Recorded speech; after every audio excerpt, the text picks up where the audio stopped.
I'd like to tell you about the strangest secret in the world.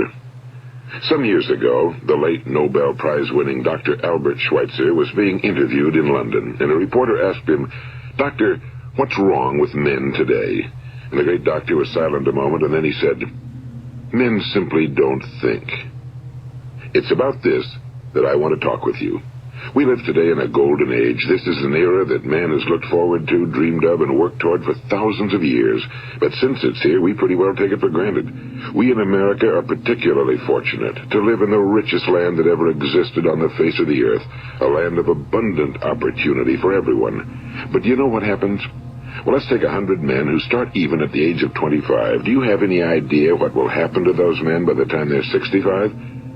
These 100 men who all start even at the age of 25 believe they're going to be successful. If you ask any one of these men if he wanted to be a success, he'd tell you he did. And you'd notice that he was eager toward life, that there was a certain sparkle to his eye, an erectness to his carriage, and life seemed like a pretty interesting adventure to him.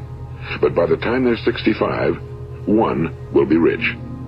4 will be financially independent. 5 will still be working. 54 will be broke. Now think a moment. Out of the 100, only 5 make the grade. Now why do so many fail? What has happened to the sparkle that was there when they were 25? What's become of the dreams, the hopes, the plans? And why is there such a large disparity between what these men intended to do and what they actually accomplished? When we say about 5% achieve success, we have to define success. And here's the best definition I've ever been able to find. Success is the progressive realization of a worthy ideal. If a man is working toward a predetermined goal and knows where he's going, that man is a success. If he's not doing that, he's a failure. Success is the progressive realization of a worthy ideal. Rollo May, the distinguished psychiatrist, wrote a wonderful book called Man's Search for Himself. And in this book he says, the opposite of courage in our society is not cowardice. It is conformity. And there you have the trouble today. It's conformity, people acting like everyone else without knowing why, without knowing where they're going. Now think of it. In America right now, there are over 18 million people 65 years of age and older. And most of them are broke. They're dependent on someone else for life's necessities. Now, we learn to read by the time we're 7. We learn to make a living by the time we're 25. Usually by that time, we're not only making a living, we're supporting a family. And yet by the time we're 65, we haven't learned how to become financially independent in the richest land that has ever been known. Why? We conform. And the trouble is that we're acting like the wrong percentage group, the 95 who don't succeed. Now, why do these people conform? Well, they really don't know. These people believe that their lives are shaped by circumstances, by things that happen to them, by exterior forces. They're outer-directed people. A survey was made one time that covered a lot of men, working men, and these men were asked, "Why do you work? Why do you get up in the morning?" 19 out of 20 had no idea. If you ask them, they'll say, well, everyone goes to work in the morning, and that's the reason they do it, because everyone else is doing it. Now let's get back to our definition of success. Who succeeds? The only person who succeeds is the person who is progressively realizing a worthy ideal. He's the person who says, I'm going to become this, and then begins to work toward that goal. I'll tell you who the successful people are. A success is the school teacher who's teaching school because that's what he or she wants to do. The success is the woman who's a wife and mother because she wanted to become a wife and mother and is doing a good job of it. The success is the man who runs the corner gas station because that was his dream. That's what he wanted to do. The success is the successful salesman who wants to become a top-notch salesman and grow and build with his organization. A success is anyone who is doing deliberately a predetermined job because that's what he decided to do deliberately. But only 1 out of 20 does that. That's why today there isn't really any competition unless we make it for ourselves. Instead of competing, all we have to do is create. You know, for 20 years, I looked for the key which would determine what would happen to a human being. Was there a key I wanted to know which would make the future a promise that we could foretell to a large extent? Was there a key that would guarantee a person's becoming successful if he only knew about it and knew how to use it? Well, there is such a key, and I've found it. Have you ever wondered why so many men work so hard and honestly without ever achieving anything in particular, and others don't seem to work hard and yet seem to get everything? They seem to have the magic touch. You've heard them say that about someone. Everything he touches turns to gold. And have you ever noticed that a man who becomes successful tends to continue to become successful? And on the other hand, have you noticed how a man who's a failure tends to continue to fail? Well, it's because of goals. Some of us have goals, some don't. People with goals succeed because they know where they're going. It's that simple. Think of a ship leaving a harbor, and think of it with the complete voyage mapped out and planned. The captain and crew know exactly where it's going and how long it'll take. It has a definite goal. Now, 9,999 times out of 10,000, it will get to where it started out to get. Now, let's take another ship, just like the first, only let's not put a crew on it or a captain at the helm.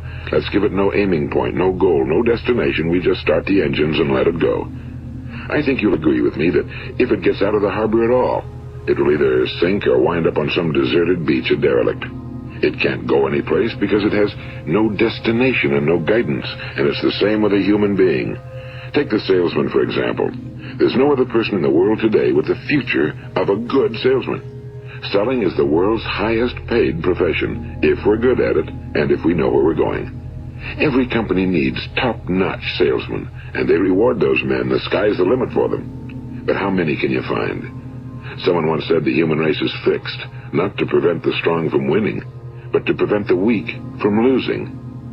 The American economy today can be likened to a convoy in time of war. The entire economy is slowed down to protect its weakest link, just as the convoy had to go at the speed that would permit its slowest vessel to remain in formation.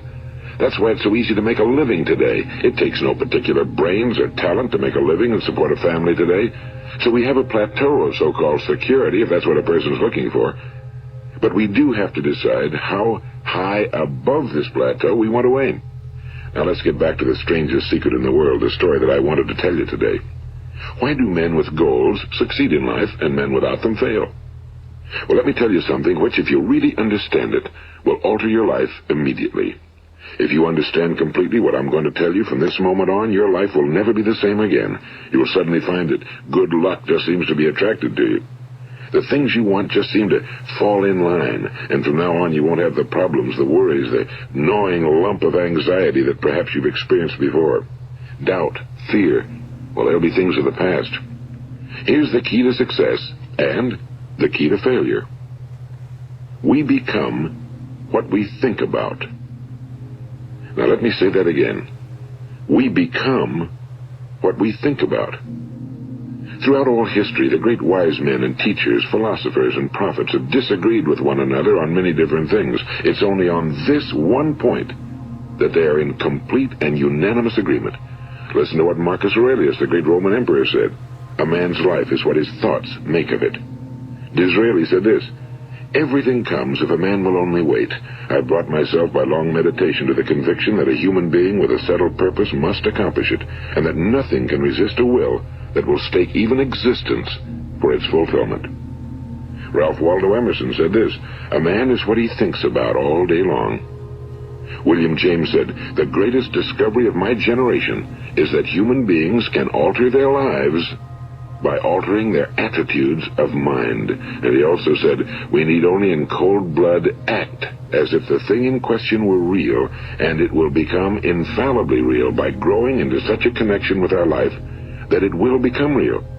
It will become so knit with habit and emotion that our interest in it will be those which characterize belief. And he also said, if you only care enough for a result, you will almost certainly attain it. If you wish to be rich, you will be rich. If you wish to be learned, you will be learned. If you wish to be good, you will be good. Only you must then really wish these things and wish them exclusively, and not wish at the same time 100 other incompatible things just as strongly. In the Bible you read in Mark 9:23, if thou canst believe, all things are possible to him that believeth.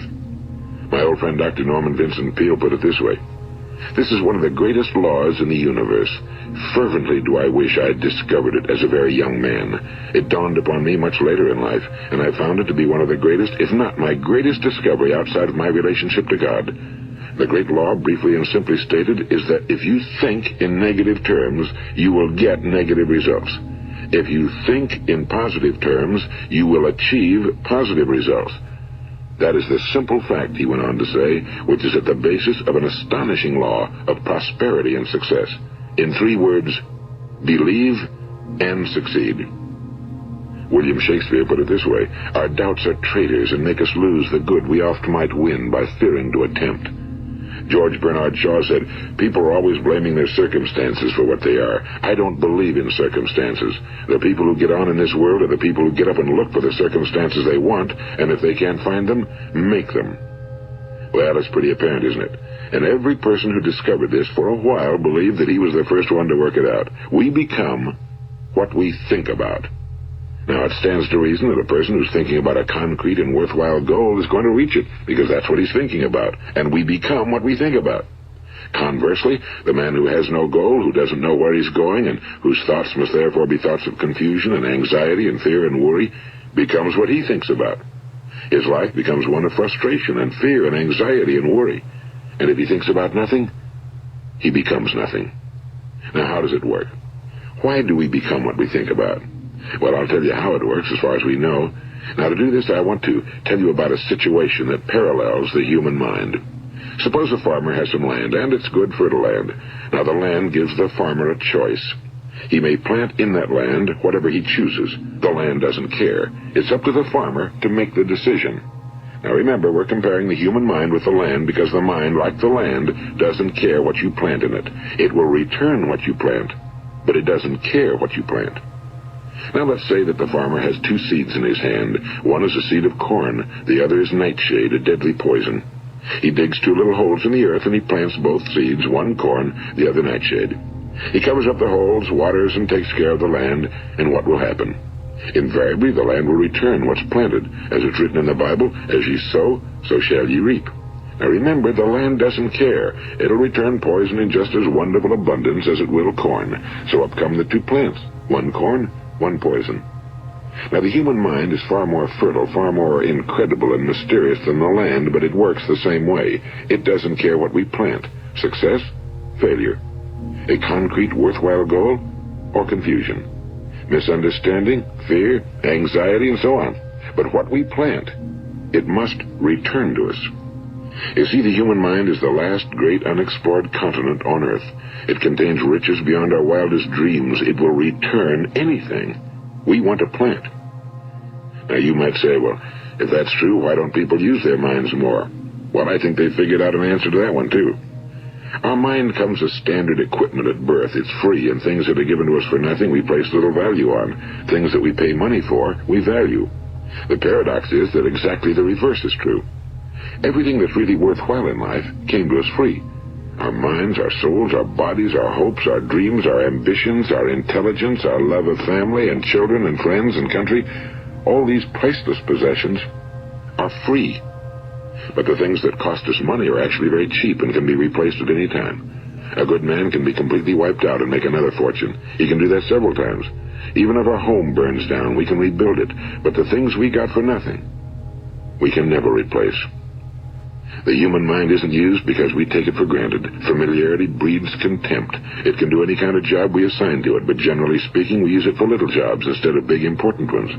Universities have proved that most of us are operating on about 10% or less of our abilities. So decide now, what is it you want? Plant your goal in your mind. It's the most important decision you ever make in your entire life. What is it you want? Do you want to be an outstanding salesman? A better worker at your particular job? Do you want to go places in your company? In your community? Do you want to get rich? All you've got to do is plant that seed in your mind, care for it, work steadily toward your goal, and it will become a reality. It not only will, there's no way that it cannot. You see, that's a law, like the laws of Sir Isaac Newton, the laws of gravity. If you get on top of a building and jump off, you'll always go down. You'll never go up, and it's the same with all the other laws of nature. They always work. They're inflexible. Think about your goal in a relaxed, positive way. Picture yourself in your mind's eye as having already achieved this goal. See yourself doing the things you will be doing when you've reached your goal.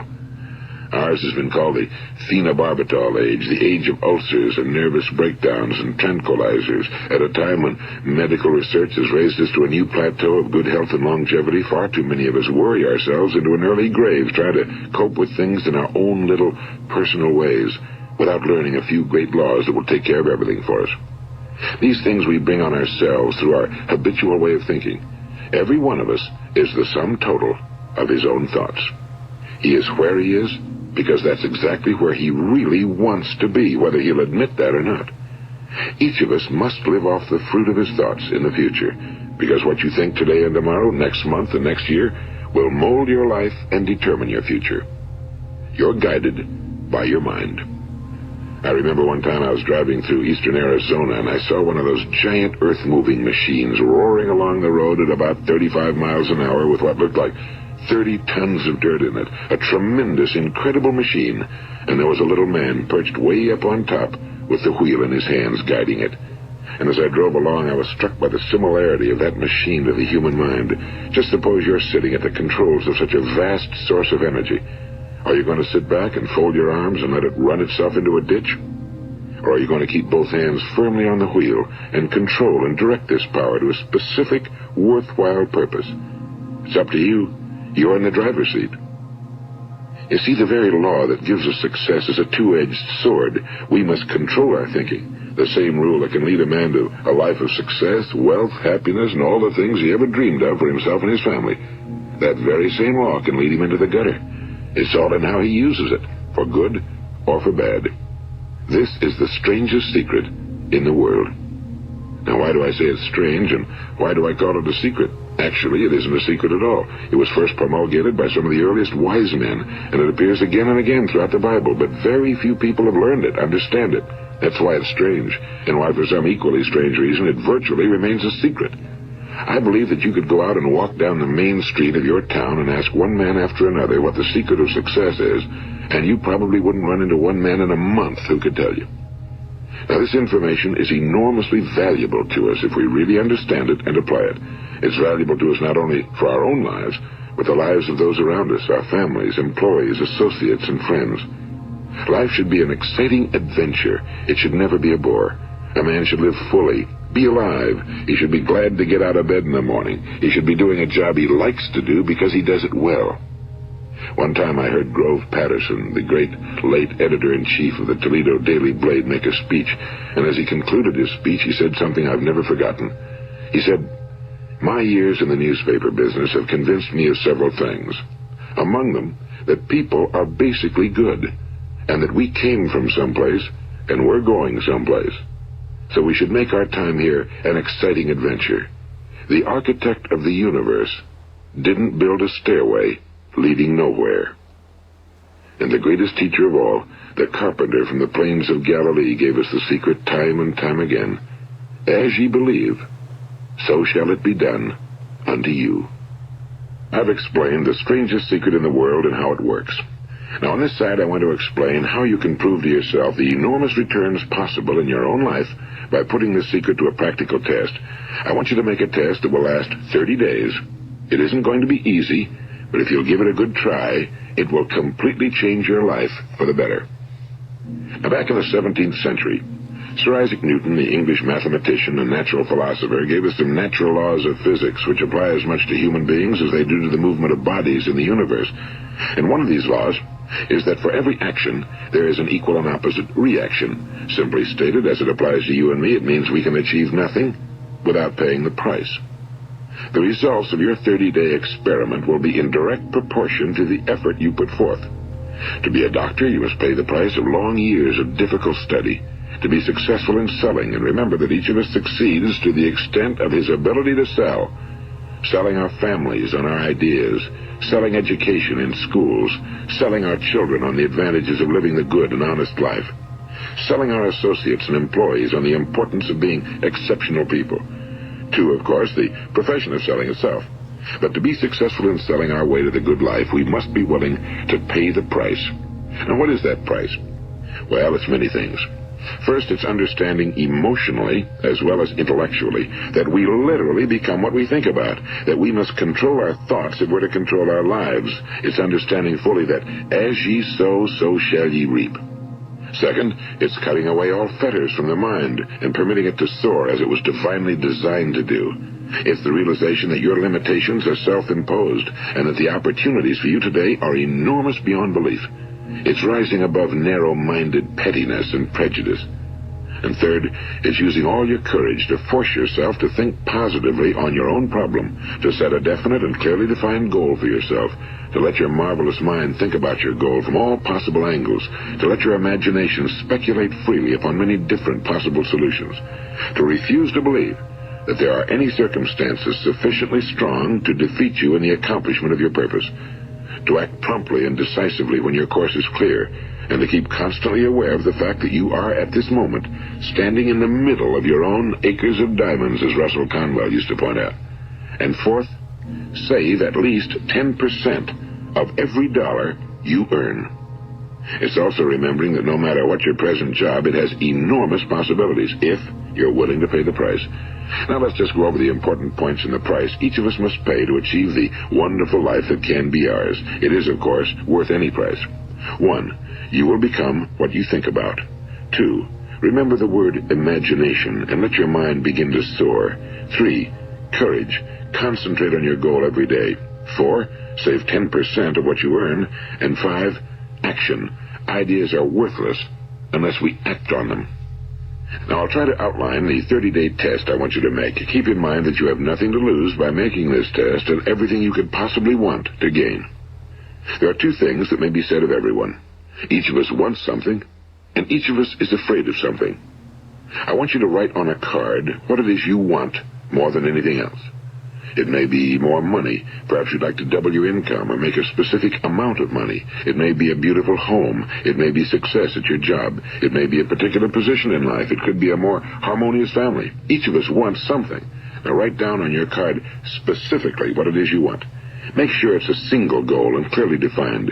You needn't show it to anyone, but carry it with you so that you can look at it several times a day.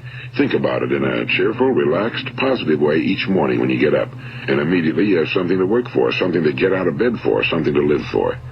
Look at it every chance you get during the day and just before going to bed at night. And as you look at it, remember that you must become what you think about, and since you're thinking about your goal, you realize that soon it will be yours.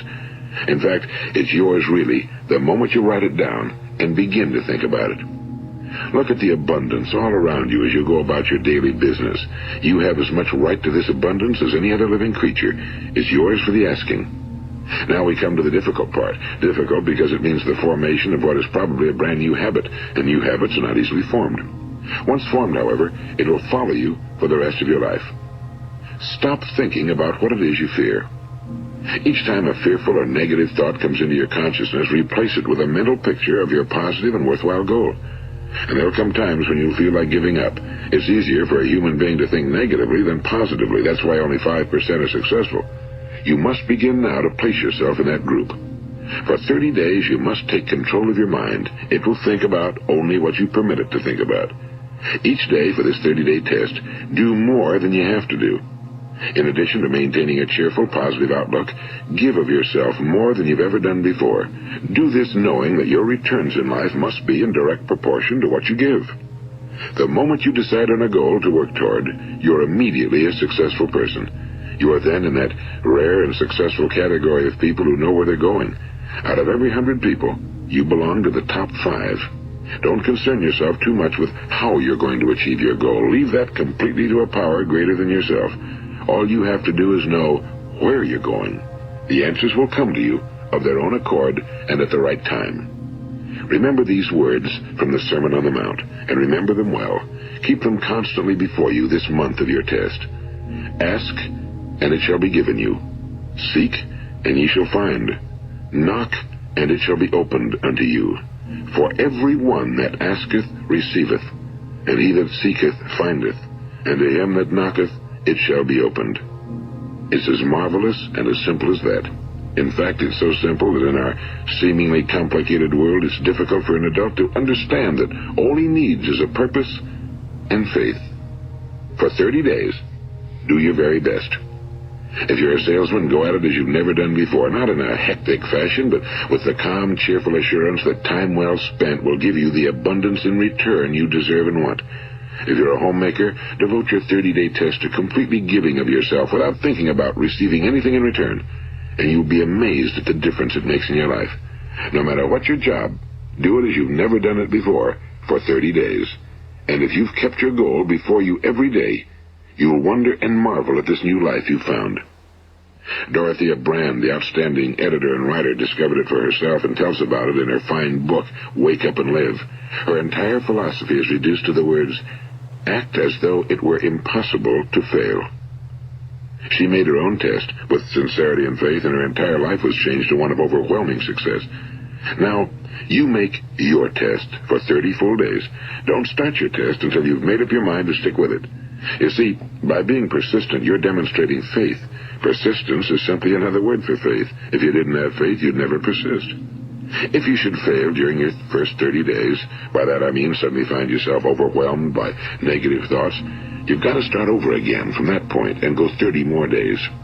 Gradually, your new habit will form until you find yourself one of that wonderful minority to whom virtually nothing is impossible. And don't forget the card. It's vitally important as you begin this new way of living. On one side of the card, write your goal, whatever it may be. On the other side, write the words we've quoted from the Sermon on the Mount. Ask, and it shall be given you. Seek, and ye shall find. Knock, and it shall be opened unto you. Nothing great was ever accomplished without inspiration. See that during these crucial first 30 days, your own inspiration is kept at a peak. And above all, don't worry. Worry brings fear, and fear is crippling. The only thing that can cause you to worry during your test is trying to do it all yourself. Know that all you have to do is hold your goal before you. Everything else will take care of itself. Remember also to keep calm and cheerful. Don't let petty things annoy you and get you off course. Now, since making this test is difficult, some will say, why should I bother? Well, look at the alternative. No one wants to be a failure. No one really wants to be a mediocre individual. No one wants a life constantly filled with worry and fear and frustration. Therefore, remember that you must reap that which you sow. If you sow negative thoughts, your life will be filled with negative things. If you sow positive thoughts, your life will be cheerful, successful, and positive. Now, gradually, you will have a tendency to forget what you've heard on this recording. Play it often. Keep reminding yourself of what you must do to form this new habit. Gather your whole family around at regular intervals and listen to what's been said here. You know, most men will tell you that they want to make money without understanding the law. The only people who make money work in a mint. The rest of us must earn money. This is what causes those who keep looking for something for nothing or a free ride to fail in life. The only way to earn money is by providing people with services or products which are needed and useful. We exchange our time and our product or service for the other man's money. Therefore, the law is that our financial return will be in direct proportion to our service. Now, success is not the result of making money. Making money is the result of success, and success is in direct proportion to our service. Most people have this law backwards. They believe that you're successful if you earn a lot of money. The truth is that you can only earn money after you're successful. It's like the story of the man who sat in front of the stove and said to it, give me heat, and then I'll add the wood. How many men and women do you know, or do you suppose there are today, who take the same attitude toward life? There are millions. We've got to put the fuel in before we can expect heat. Likewise, we've got to be of service first before we can expect money. Don't concern yourself with the money. Be of service, build, work, dream, create. Do this, and you'll find there's no limit to the prosperity and abundance that will come to you. Prosperity, you know, is founded upon a law of mutual exchange. Any person who contributes to prosperity must prosper in turn himself. Sometimes the return will not come from those you serve, but it must come to you from someplace, because that's the law. For every action, there is an equal and opposite reaction. As you go daily through your 30-day test period, remember that your success will always be measured by the quality and quantity of service you render, and money is a yardstick for measuring this service. No man can get rich himself unless he enriches others. Now, there are no exceptions to a law. You can drive down any street in America and from your car estimate the service that's being rendered by the people living on that street. Had you ever thought of this yardstick before? It's interesting. Some, like ministers and priests and other devoted people, measure their returns in the realm of the spiritual, but again, their returns are equal to their service. Once this law is fully understood, any thinking person can tell his own fortune. If he wants more, he must be of more service to those from whom he receives his return. If he wants less, he has only to reduce his service. This is the price you must pay for what you want.